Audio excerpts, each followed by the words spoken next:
All right, let's get going. Wall Street winners for April the 9th. I put on there since 1995. That was when we started the original Wall Street winners that became the number one performing stock picking newsletter for 5 years. Unbelievable track record.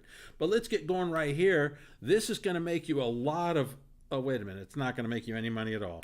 Okay, let's talk about the S&P 500. Friday's action was awful. And you can see that we're down near the low end of the range. We've been in this range now. We started out with up around 2880. Then the top of the range moved down to 2800. But the low end of the range is down around 2530. Purple predictor makes me think that we're going to not break those lows, and instead we're going to stay in this choppy sideways pattern, maybe all the way through the summer. Up here in the upper right hand corner, here on the Dow, you can see that the buying pressure is generally moving up a little bit and the selling pressure is moving down, but there's still more selling pressure than buying pressure. So that's keeping the market on the defensive. The NASDAQ, similar situation, but once again, the purple predictor has really started to move up. In other words, when the market got down into the lows that we made in the last week, we saw the smart money take advantage of the dip and go buy a lot of NASDAQ type stocks. That's very supportive of the market. So we're getting these conflicts between kind of bad price action but good purple predictor, and that tells me we'll probably stay in a sideways pattern. Our seasonality is on a bull signal, but it's pretty weak. We broke down below the 148 level, which I said would be a bear signal, but we bounced right back up. Purple predictor is bullish as well. So isn't this telling the same story as everything else? Yeah, I think so. All right, April should be the high of the market. We're getting closer and closer, excuse me, to the preferred seasonal high. Obviously, the seasonal high can come a little early, a little late. Maybe it came early. Maybe it just happened.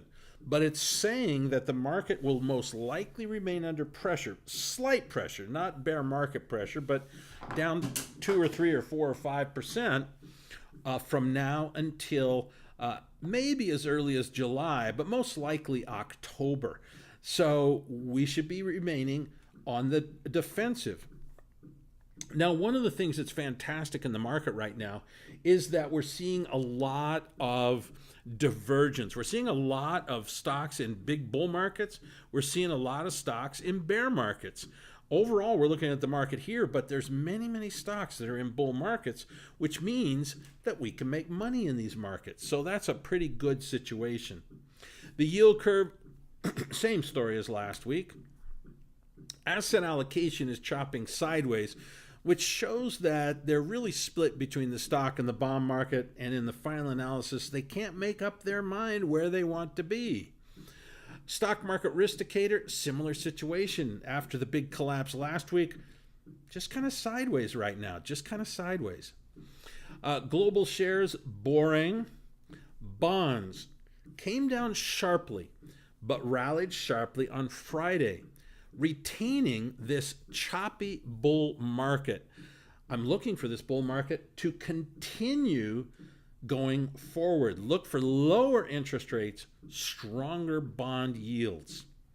Now, the bond key factors. This is fascinating to me. The green line is the 10-year Treasury, and you can see it's hooked lower. Now, you could see that on the previous chart as well. The gold line is the price of gold, and you can see it's basically sideways, so that's not giving us a clue. But the blue line is interest rates in Germany, and they are collapsing. And that has been the highest correlated factor for the U.S. Treasuries, and it's giving heavy pressure to lower interest rates. Down at the bottom, we see the CRB, which is kind of sideways, although we did go down sharply. So that gives a little bit of downward pressure on interest rates. So overall, looks like lower interest rates coming up. Now the dollar, I've been talking about how boring this is. You can see we're still stuck in this range. If the dollar's stuck in a range, then guess what? Gold is stuck in a range. So we'll just stand aside until we break out of these ranges in both the dollar and gold. Now, gold factors, you'll notice they're actually all drifting lower. So that would suggest that maybe we're going to break out of the downside of the trading ranges we're in. Let's let the market develop.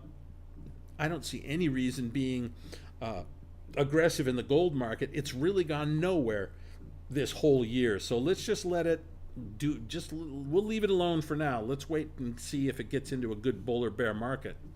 Oil prices starting to create a trading range as well. Bitcoin's doing exactly as we predicted that it would do.